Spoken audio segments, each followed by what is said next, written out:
নমস্কার, আমার আপনজনেরা রুদ্রবার্তায় আপনাদের সকলকে স্বাগত জানাই। আমি রুদ্রপ্রসাদ ব্যানার্জি। এই মুহূর্তে পশ্চিমবঙ্গে সবচেয়ে বড় ব্রেকিং নিউজ একটা, সেটা হচ্ছে বিধানসভা উপনির্বাচনে দুটো কেন্দ্রে প্রার্থীর তালিকায় প্রার্থীর নাম ঘোষণা করলো তৃণমূল কংগ্রেস। এবং যেই মুহূর্তে নাম ঘোষণা করলো সঙ্গে সঙ্গে কিন্তু বরানগর বিধানসভায় তৃণমূল কংগ্রেস বিজেপির কাছে হেরে গেল। প্রার্থীর নাম ঘোষণা করলো আর সঙ্গে সঙ্গে হেরে গেল। কথাটা কিরকম যেন খটোমটো লাগলো না আপনার? ওয়েট করুন, পুরোটা শুনুন, তারপরে বলবেন আপনি যে হ্যাঁ হেরে গেল। চলুন শুরু করা যাক এই মুহূর্তের রুদ্রবার্তা।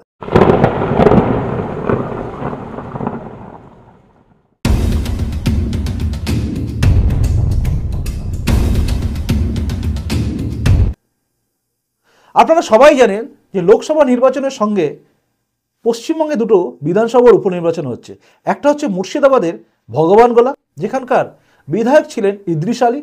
ইদ্রিস আলী মারা যান, তার জন্য তার পোস্টটা খালি হয়ে যায়। এবং তারপরেই বরানগর, যেখানে বিধায়ক ছিলেন তাপস রায়, তিনি তৃণমূল ত্যাগ করেন এবং বিধায়ক পদও ত্যাগ করেন, অর্থাৎ একদম নৈতিক কাজ করেন। নৈতিক কাজ করে বিধায়কের পদ ত্যাগ করার ফলে সেখানটাও খালি হয়ে যায়। আর এই খালি হয়ে যাওয়া দুটো সিটে কিন্তু উপনির্বাচন হচ্ছে। ভগবান গোলা নিয়ে আমি যাচ্ছি না, আমি আসছি এই বরানগর বিধানসভায় উপনির্বাচন। ভগবান গোলার প্রার্থী হয়েছেন রেয়াত হোসেন সরকার। আর এই বরানগরে তৃণমূল কংগ্রেস ঘোষণা করলো যে প্রার্থীর নাম তিনি হচ্ছেন সায়ন্তিকা বন্দ্যোপাধ্যায়, অর্থাৎ সায়ন্তিকা ব্যানার্জি। অভিনেত্রী সায়ন্তিকা ব্যানার্জি তিনি টিকিট পেলেন বরানগর উপনির্বাচনে দাঁড়ানোর জন্য। আর এখানে কিন্তু তারা হেরে গেল, তৃণমূল হেরে গেল বিজেপির কাছে। বলি এবারে কেন। সায়ন্তিকা বন্দ্যোপাধ্যায়ের নাম ঘোষণা যেই মুহূর্তে হলো সেই মুহূর্তে কিন্তু অনেকখানি ব্যাকফুটে চলে গেলেন বরানগরে যে সমস্ত রাজনীতিবিদ আছে তারা, যারা এতদিন ধরে তৃণমূলটা করে এসছেন প্রত্যেকে। আমি আপনাদের বলি, সায়ন্তিকা বন্দ্যোপাধ্যায় লোকসভার টিকিট পাবেন বলে আশা করেছিলেন। আপনারা জানেন এই তর্জন গর্জন সভা নাকি একটা ছিল না, গর্জন তর্জন, যেটা অভিষেক ব্যানার্জি আর মমতা বন্দ্যোপাধ্যায় সব হাত ফাত তোলা সব ছবি ছিল, যেখানে দাঁড়িয়ে অনেক কিছু বললেন ব্রিগেডে। এবং সেখানে 42 জন প্রার্থীর নামও তিনি ঘোষণা করলেন মমতা ব্যানার্জি, এবং র্যাম্পে হাঁটার মতো করে তিনি হাঁটলেনও, সব আমরা দেখলাম। সেখানে নাম ঘোষণা করা হলো, কিন্তু 42 জনের মধ্যে সায়ন্তিকা বন্দ্যোপাধ্যায়ের নাম কিন্তু ছিল না। তাই তার অভিমানও হয়েছে, কারণ তিনি আশা করে গিয়েছিলেন বাঁকুড়ায়, যেহেতু তিনি 3 বছর ধরে লাগাতার ছিলেন। দেখুন, 2021-এ জয়েন করা সায়ন্তিকা বন্দ্যোপাধ্যায় তিনি পার্থ চট্টোপাধ্যায়, ব্রাত্য বসু এবং সুব্রত মুখার্জি, এই 3 জনের হাত ধরে পতাকা নিয়ে ফ্ল্যাগ নিয়ে জয়েন করেন। এর মধ্যে আপনারা জানেন সুব্রত মুখার্জি তিনি মারা গেছেন, গত হয়েছেন। আর পার্থ চ্যাটার্জি জেলে আছেন, ব্রাত্য বসু এখন শিক্ষামন্ত্রী। তো যাই হোক, তো তিনি জয়েন করেছিলেন এবং তিনি আশায় ছিলেন যে বাঁকুড়ায় তিনি মোটামুটি দাঁড়াবেন লোকসভায়। তার জন্য তিনি বাঁকুড়ায় নাকি 3 বছর তো লাগাতার খাটছিলেন। তারপর তিনি অভিমান করে বলেওছেন যে আমি ভেবেছিলাম বাঁকুড়ায় টিকিট দেওয়া হবে, কিন্তু আমাকে দেওয়া হলো না।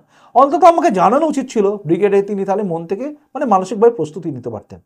কিন্তু দেখা গেল কিছুই হলো না, টিকিট পেলেন না, তাই তাকে টিকিট দেওয়া হলো। এবার তো আপনি বলবেন তো ভালো হয়েছে, তাহলে কি হলো? আমি বলছি, একজন ব্যক্তি বরানগরে আছেন যাকে কিন্তু সবচেয়ে বেশি রাজনীতিগতভাবে ক্ষতি করে দিল তৃণমূল কংগ্রেস। কে জানেন? ডক্টর শান্তনু সেন। আমি জানি আপনি চেনেন, রাজ্যসভার সাংসদ, যাকে টিভিতে এমন কোনো ডিবেট নেই যেখানে দেখিনি সিপিএম, কংগ্রেস আর বিজেপি তাদের বিরুদ্ধে লাগাতার বলে যাচ্ছেন। বিজেপির বিরুদ্ধে বলার জন্য তার মুখ কখনো থামে না। ব্যক্তিগতভাবে তিনি বিজেপির বিরোধী কি না জানি না, কিন্তু রাজনীতিগতভাবে তিনি বিজেপি বিরোধী। দেখুন, রাজনীতির লোকেরা ব্যক্তি কি সেটা শেষ হয়ে যায় যখন রাজনীতির ভূমিকায় তারা থাকে। তাই ডক্টর শান্তনু সেন নিজের সবটা দেওয়ার চেষ্টা করেছেন তৃণমূলের হয়ে। তিনি রাজ্যসভার সাংসদ ছিলেন, তাকে এবার দেওয়া হলো না টিকিট, অর্থাৎ রাজ্যসভার সাংসদ তিনি আর হলেন না। তিনি আশা করেছিলেন তাকে লোকসভার টিকিট দেওয়া হবে, দেখা গেল লোকসভাতেও তাকে টিকিট দেওয়া হলো না। তার শেষ আশা ছিল, তিনিও অভিমান করেছিলেন, তিনিও টিভির সামনে বারবার বলেছিলেন হ্যাঁ একটা মানুষের ইচ্ছে হয়, তবে আমি তৃণমূলের জন্য লড়াই লড়ব। কিন্তু শেষে দেখা গেল বিধানসভার উপনির্বাচন, সেখানেও তিনি চেয়েছিলেন যে একজন রাজনীতির ব্যক্তিত্বকে দেওয়া হলো, যিনি লড়বেন। দেখা গেল সেখানে একজন সিনেমা আর্টিস্টকে দেওয়া হলো, সায়ন্তিকা ব্যানার্জি। কিন্তু তিনি ব্রাত্য থেকে গেলেন, অর্থাৎ তার আর রাজনীতির জীবনে তৃণমূলের আর কোনো জায়গায় তার কিন্তু রইল না, খুব ভালো করে ভাববেন, না তিনি সাংসদ রইলেন না কিছু রইলেন। এবার তাকে হয়তো ওই মিউনিসিপ্যালিটিতে দাঁড়াতে হবে। এই জায়গায় তিনি গেলেন। অর্থাৎ তার এতখানি ডিমোশন হয়ে গেল। এটা কি হার নয়? উল্টো দিকে আপনি দেখুন বিজেপি, সজল ঘোষকে কলকাতা উত্তরে প্রার্থী হবেন সজল ঘোষ, এটা সবাই মোটামুটি ধরে নিয়েছিল। সজল ঘোষ প্রার্থী হচ্ছেন এটা সবাই জানতো, সবাই চারিদিকে লেখালেখি হচ্ছিল, সবাই বলছিল যে হ্যাঁ এবার সজল ঘোষ হচ্ছেই হচ্ছে। যেই মুহূর্তে তাপস রায় যোগদান করলেন সঙ্গে সঙ্গে কিন্তু তাপস রায়কে প্রার্থী করা হলো। দেখুন সজল ঘোষের মনের মধ্যে অভিমান থাকা উচিত ছিল, তার কোনো অভিমান হয়নি। সে বলে যে করণ অর্জুনের মতো লড়বো, কিন্তু বিজেপি তাকে কিন্তু ফেললো না, সঙ্গে সঙ্গে তাকে তুলে নিয়ে গিয়ে আবার বিধানসভার উপনির্বাচনে প্রার্থী করে দিল। অর্থাৎ বিজেপি কিন্তু তার কর্মী, তার নেতার মান রাখলো। অর্থাৎ সকলের কাছে কিন্তু সজল ঘোষ ছোট হয়ে যেতেন, যে সজল ঘোষকে কলকাতা উত্তরে প্রার্থী করা হবে বলেছিল, কিন্তু তিনি হতে পারলেন না। তাপস রায় আসতেই তার লাইন কেটে গেল, এটাই তৃণমূল প্রচার করছিল। এবার দেখুন বিজেপি কিন্তু একজনকেও ফেলে রাখেনি, সবাইকে ঠিক জায়গায় দায়িত্ব দিয়ে দিয়েছে, মানে কাউকে ডিপ্রাইভ করলো না, তুলে নিল ঠিক।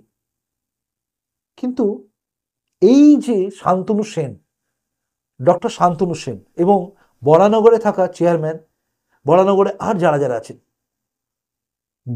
দুধে সমস্ত নেতা আছে বরানগরে যাদেরকে দিতে পারতেন মমতা বন্দ্যোপাধ্যায়, কিন্তু মমতা বন্দ্যোপাধ্যায় বুঝিয়ে দিলেন যে তিনি যেটা মনে করবেন সেটাই ঠিক।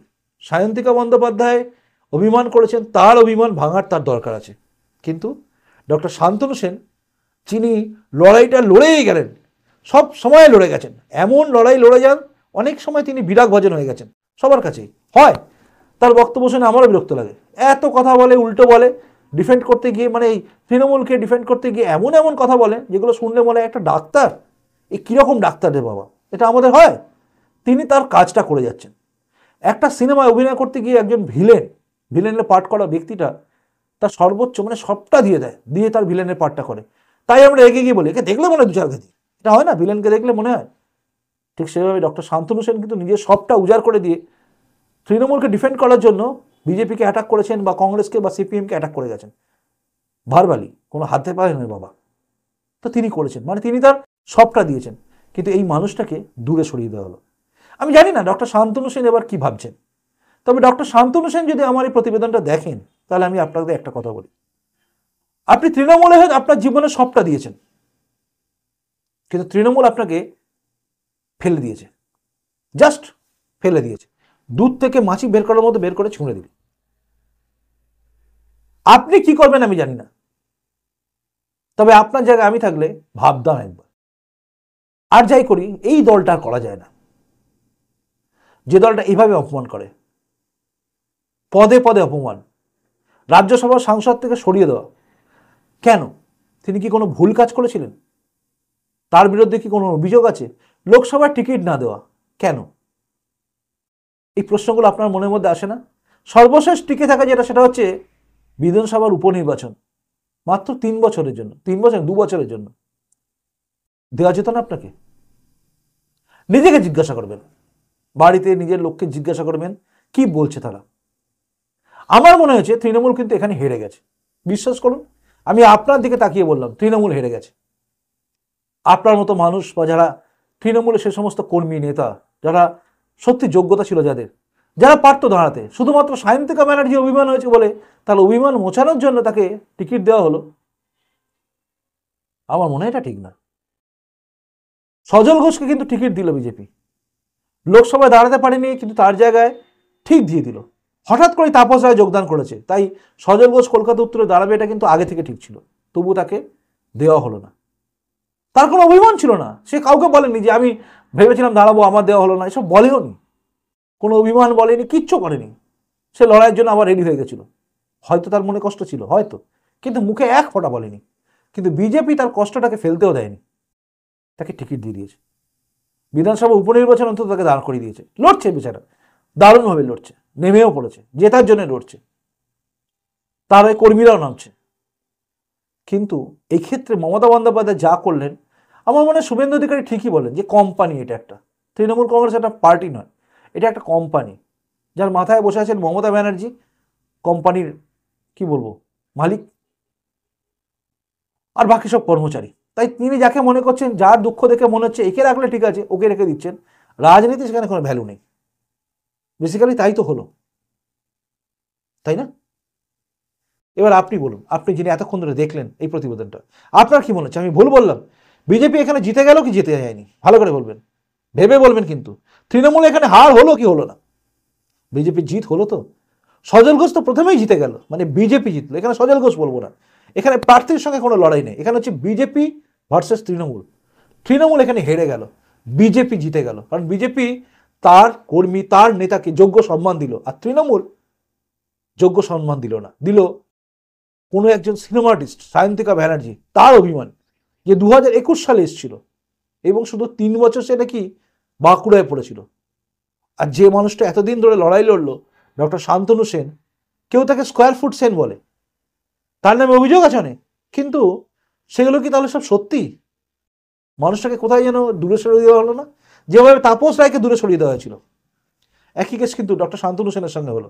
আর এই সময় এই কাজটা করে কিন্তু তৃণমূল বুঝিয়ে দিল যে তারা পার্টি নয়, একটা কোম্পানি মনে হয়, আর বিজেপি রাজনৈতিক দল। এটাই ছিল আমার যুক্তি। যদি মনে হয় আমার যুক্তি কোথাও ভুল, অবশ্যই আপনি জানাবেন, কারণ আমার ভুল হতেই পারে। আর যদি মনে আমি ঠিক বলেছি, আপনিও জানাবেন যে হ্যাঁ, এই ক্ষেত্রে দাঁড়িয়ে বিজেপি জিতলো, হারলো তৃণমূল। এটাই ছিল এখনকার রুদ্রবার্তা। যদি প্রতিবেদনটা ভালো লাগে লাইক করবেন, যদি মনে হয় শেয়ার যোগ্য শেয়ার করবেন। আর যদি মনে হয় আপনি নতুন এসেছেন এই চ্যানেলে এবং চ্যানেলটা দেখে আপনার ভালো লাগছে, তাহলে অবশ্যই চ্যানেলটা সাবস্ক্রাইব করে আমার আপনজনে তারপর যাবেন। খুব ভালো থাকুন, এখনকার মতো আসি। দেখা হচ্ছে এর পরের রুদ্রবার্তাতেই। নমস্কার, বন্দে মাতরম, ভারত মাতা জয় হোক, জয় হিন্দ।